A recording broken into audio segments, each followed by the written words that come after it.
You know, usually when we talk about upgrading our lives, the advice out there feels very clinical. Yeah, totally. It's usually very tidy, like, installing a new daily habit or maybe optimizing a morning routine. Right, exactly. It's like applying a software patch to your mental operating system. Yeah. It implies this real sense of order. It assumes you have a baseline of stability to start with. You just find a minor inefficiency, apply a targeted fix, and go back to your comfortable baseline. But then you encounter a story that completely shatters that whole tidy framework. I mean, a story where the process of self-improvement requires total brutal demolition before any rebuilding can even happen. Oh, absolutely. And for today's deep dive, we are stepping into a massive, heavily polarized cultural phenomenon. We really are. We're looking at the book Can't Hurt Me. Master Your Mind and Defy the Odds by David Goggins. And we are pulling from the core concepts of the book itself, but we've also layered that with a massive stack of community reviews from Goodreads. Which is fascinating because we're talking about a book with over 5 million copies sold, right? And the readership is just deeply divided on what it actually teaches you. Yeah, so the mission for our analysis today is to really dissect this wild contradiction. I mean, how can half of an audience view a single book as the ultimate life-changing guide to unlocking human potential? Right. While the other half reads the exact same text and sees this deeply alarming cautionary tale of toxic obsession. It's wild. We are looking at a man who went from struggling with severe depression and obesity to becoming a triple elite military icon. But thousands of readers argue that his specific method for getting there is actually terrible, dangerous advice for you or me to follow. Yeah, and to understand this divide, we really have to establish the sheer scale of the transformation. Like, where did he actually start? Well, he started deep in the negative. His childhood was categorized by really profound trauma. Yeah. He survived a severely abusive father, crushing poverty, and targeted virulent racism. Because he grew up as the only black kid in a small Indiana town. Right, exactly. And the sources detail adults and children actively using slurs against him. It was just a relentlessly hostile environment.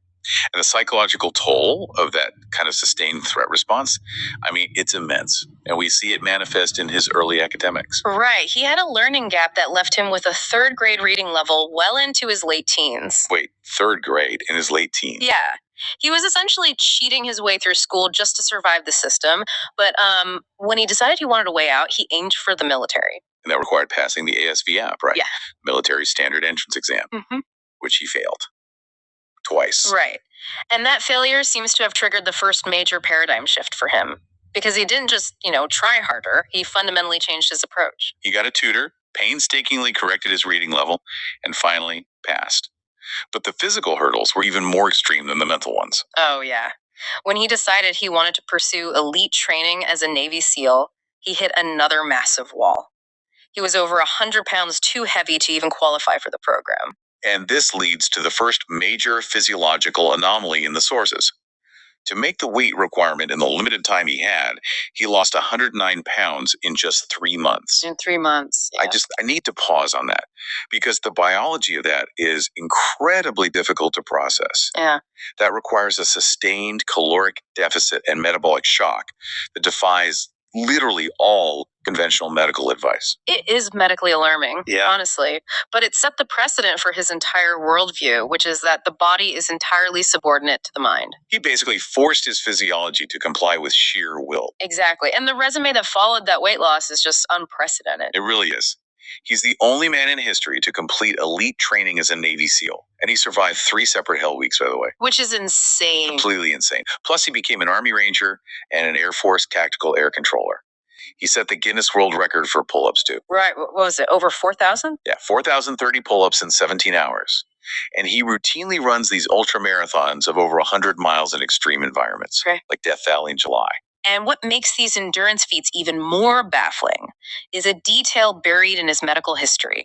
He was actually diagnosed with the sickle cell trait. Which, from a physiological standpoint, means under extreme physical stress or dehydration, his red blood cells can contort and block blood flow. Right, exactly. It severely limits oxygen to his muscles. So he is actively disadvantaged for endurance sports. Wow. Yet he credits his survival and success entirely to this framework he calls the 40% rule. I want to break down the mechanics of this rule because it's essentially the engine driving the entire book. Yeah, let's do it. So think about a factory-installed speed governor on a sports car.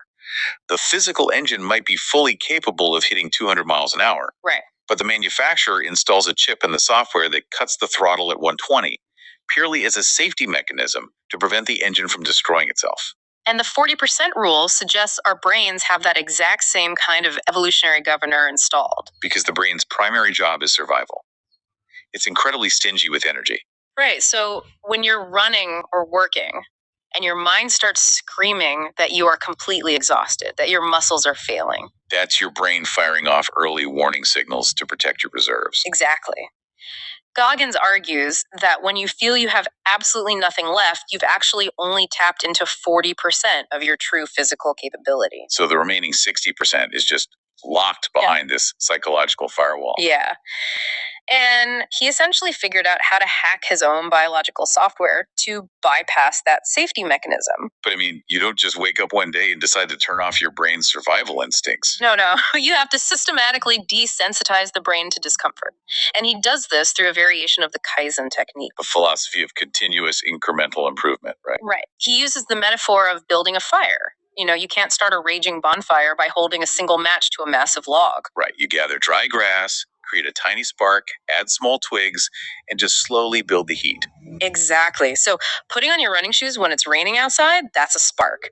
Doing an extra push-up when you desperately want to quit, that's a twig. And over time, those micro victories rewire the brain's baseline for resilience. Yeah, the twigs become a fire hot enough to burn the whole forest down, as he describes it. The logic of the 40% rule is super compelling. But if evolution gave us a biological speed governor to keep us safe, bypassing it entirely seems like a recipe for catastrophe. Right. Because if a car engine redlines for too long without that safety chip, the engine eventually explodes.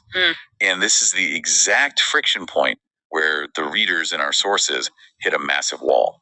Yeah, this is really where we transition from universal inspiration to intense controversy. Because once the governor's gone, you're operating in the red zone. And Goggins views this space as an opportunity to be what he calls uncommon. Yeah. There's a specific story in the reviews regarding a winter field training exercise, an FTX, up in the mountains. Oh, right. A severe winter storm rolled in, and his colleagues were genuinely fearing frostbite and hypothermia. But Goggins made a conscious decision to use minimal protective gear. I have to play devil's advocate here. On the surface, I guess that sounds incredibly tough. But isn't that just a profound failure of risk assessment? That is the precise critique leveled by a massive portion of the readership.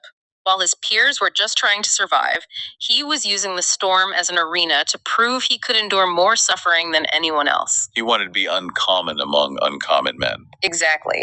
But the reviewers point out the dark, inevitable consequence of that mindset, because this wasn't just an isolated incident. Right. The sources highlight that he frequently shows up to grueling endurance races completely underprepared. And as a direct result of refusing to respect those physical limits, he ends up running on literally broken legs. Yeah, he pushes his body into rhabdomyolysis and near kidney failure. Which really forces a distinction between mental toughness and self-destruction.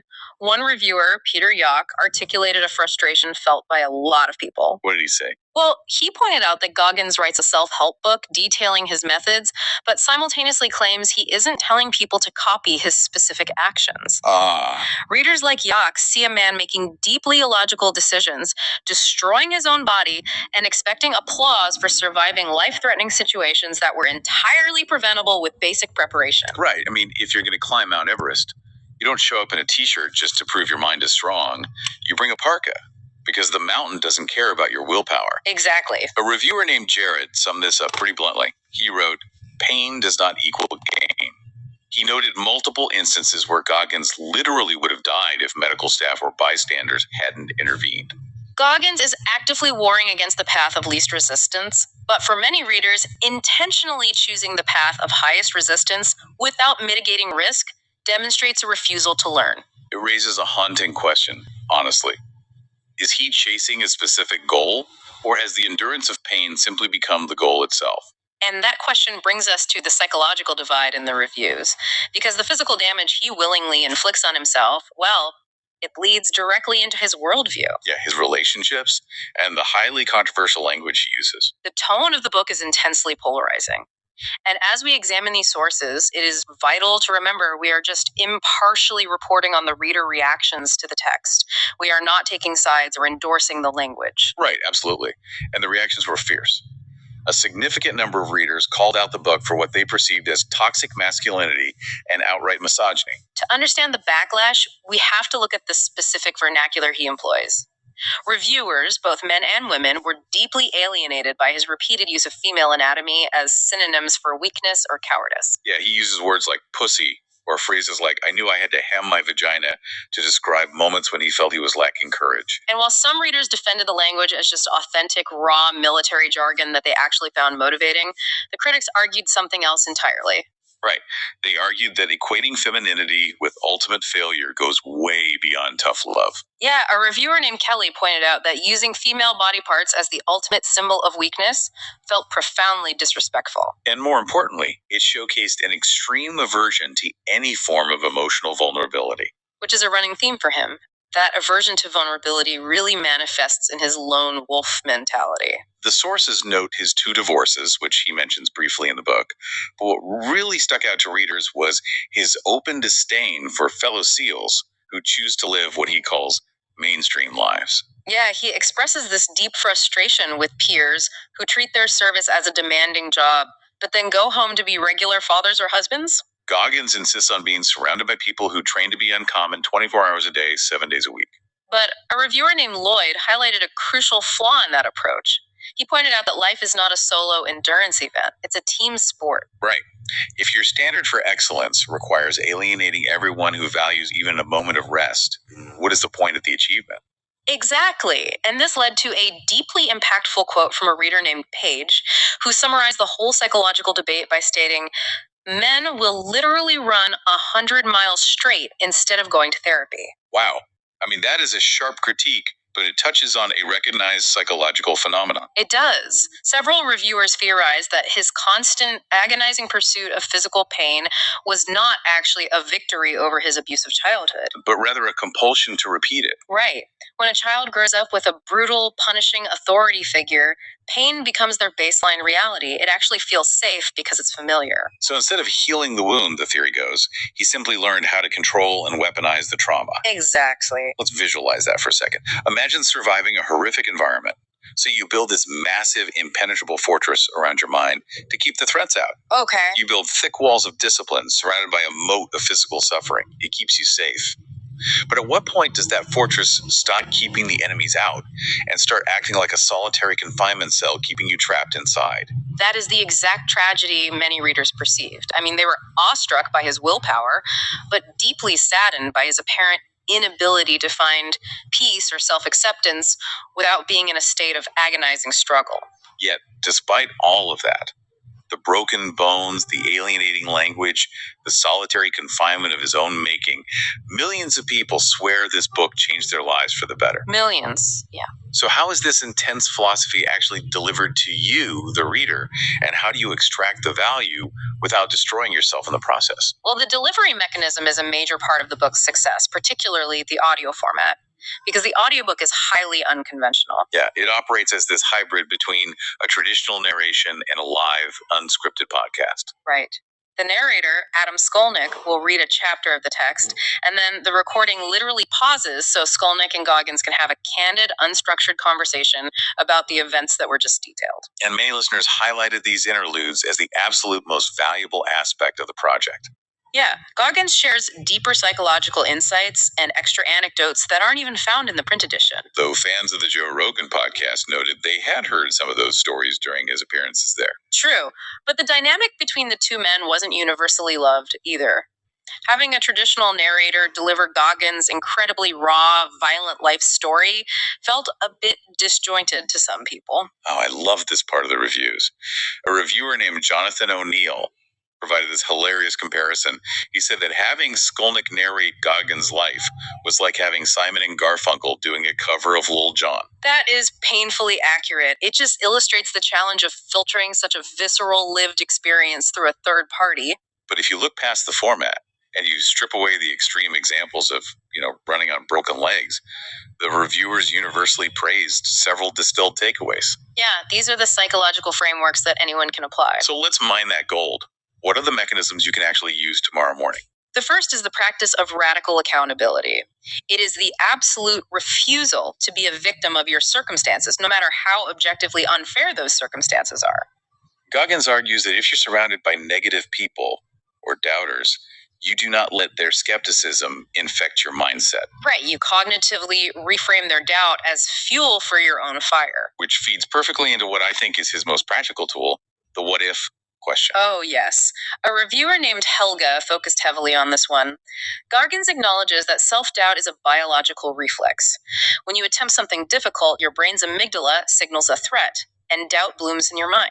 And you can't stop that initial reflex. No, but you can neutralize it through cognitive reappraisal. So when your brain insists you cannot finish this, you're going to fail, you forcefully counter with, but what if I don't? What if I actually pull this off? It's a brilliant neurological trick. You are forcing your brain to shift out of threat detection and into problem solving and curiosity. You literally break the spiral of panic by introducing the mere possibility of triumph. I love that.